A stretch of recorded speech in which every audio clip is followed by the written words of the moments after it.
اپنے دل کو سکون دینا چاہتے ہو، قرار واقعی دینا چاہتے ہو، اللہ کے ذکر میں اپنے آپ کو مصروف رکھو۔ برسوں ہو جاتے ہیں، مہینوں ہو جاتے ہیں، لوگ اللہ کا ذکر نہیں کرتے۔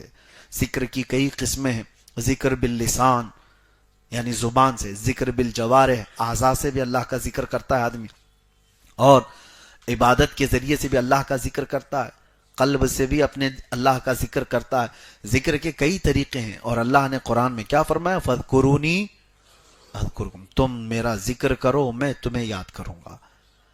اللہ تبارک و تعالیٰ کا یہ وعدہ ہے، اور وہاں یاد کرے گا جہاں دنیا تمہیں یاد نہ کرے۔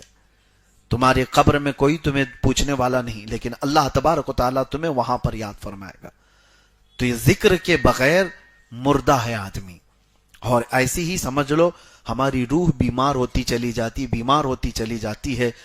دل کے متعلق فرمایا میرے آقا صلی اللہ علیہ وسلم نے، جب پیدا ہوتا ہے بندہ تو ایسا اس کا دل صاف شفاف آئینے کی طرح ہوتا ہے، پیدا ہوتا ہے، اور جب وہ بڑا ہو کر شعور آتے ہیں اور گناہ کرتا ہے تو اس کے دل پر ایک دھبا لگایا جاتا ہے، اور اس کے بعد وہ دھبا اس کو دوسرے گناہ پر ابھارتا ہے۔ ایک بار کر لیا نا تو کیا فرق پڑتا ہے، کچھ ہوا تو نہیں، دوسرا گناہ کرتا ہے، پھر تیسرا گناہ کرتا ہے، پھر چوتھا گناہ کرتا ہے۔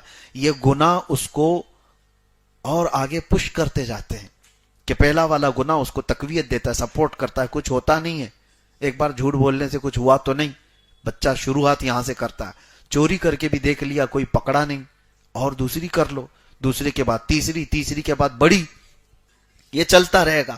اور میرے آقا صلی اللہ علیہ وسلم فرماتے ہیں ایک وقت ایسا آ جاتا ہے اس کے دل پر کالے نقطے بیٹھتے بیٹھتے پورا دل کالا ہو جاتا ہے، اور دل جب کالا ہو جاتا ہے تو پھر اس کو نہ عبادتوں میں دل لگتا ہے، نہ قرآن پڑھ سکتا ہے، نہ زیادہ دیر تک مسجد میں بیٹھ پاتا ہے، نہ غربا و مساکین کو خیرات کر پاتا ہے، نہ اس کو آیات عذاب ہلا پاتے ہیں، نہ آیات قبر۔ وہ جنازے دیکھتا رہتا ہے، قبرستانوں میں ٹھٹے مار کر ہنستا رہتا ہے، یہ اس کی علامتیں ہیں جس کا دل کالا ہو چکا ہے۔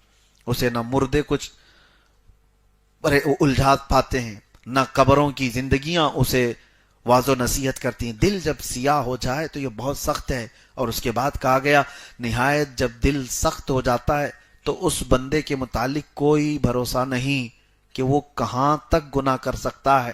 وہ ماں سے زنا بھی کر سکتا ہے، باپ اپنی بیٹی سے زنا بھی کر سکتا ہے۔ یہ تمام چیزیں علامات بتائی گئی۔ دل کو اتنا سیاہ ہونے نہ دو۔ کب ہوتا ہے یہ گناہ کرتے کرتے جب اس کا علاج ہی نہیں کرتا کوئی بندہ۔ اب اس کا علاج کیا ہے؟ قرآن کہتا ہے دل کو پاک کرنا ہو تو اللہ کا ذکر کرو۔ جب جب تم ذکر الہی کرو گے یہ میل چھٹتا جاتا ہے، دل کے اوپر سے نکلتا جاتا ہے۔ اور یہی تو بات ہے کہ اولیاء کاملین ان کا دل پاک ہوتا تھا، تمہارے جاتے ہی وہ تمہارے حالات کو دیکھ لیتے تھے۔ کیوں؟ ان کا دل آئینہ ہے، تم جو سوچ کر کے آئے ان کے آئینے میں چھپ جاتی تھی باتیں، ساری چیزیں۔ سامنے والا کیا سوچ کر کے آ رہا ہے، اس کے دل میں کیا چل رہا ہے، یہ اس ولی پاک کے دل پر چھپ جاتی۔ کیوں؟ پاک ہے دل، اور جب پاک دل جس طرف بھی گھومتا ہے وہ لوگوں کو چمکا کے جاتا ہے۔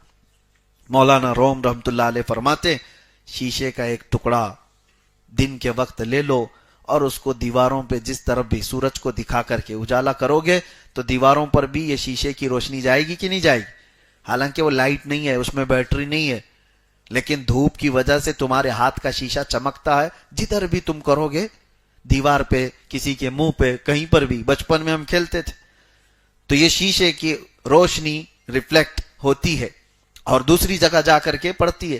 مولانا روم رحمت اللہ علیہ فرماتے ہیں بندے دیکھ، یہ شیشے کی اصلی روشنی نہیں، یہ سورج کی روشنی ہے، اس لیے اس سے آ کر کے تیرے دیوار کو، تیرے چہرے کو چمکا رہی ہے کہ شیشہ صاف ہے۔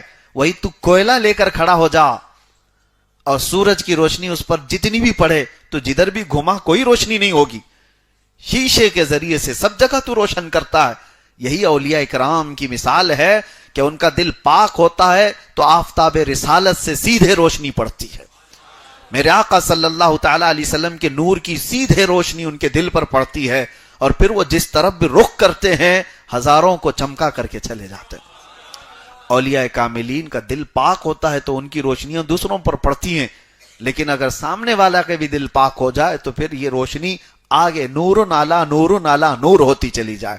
اللہ تبارک و تعالی ہمارے قلوب کو منور و مجلہ رکھے, ہمارے دلوں کو پاکیزہ اور طہارت عطا فرمائے. میرے آقا صلی اللہ تعالی علیہ وسلم کا نور اور ان کی روشنیاں ہمارے دل کا سرور بنائے.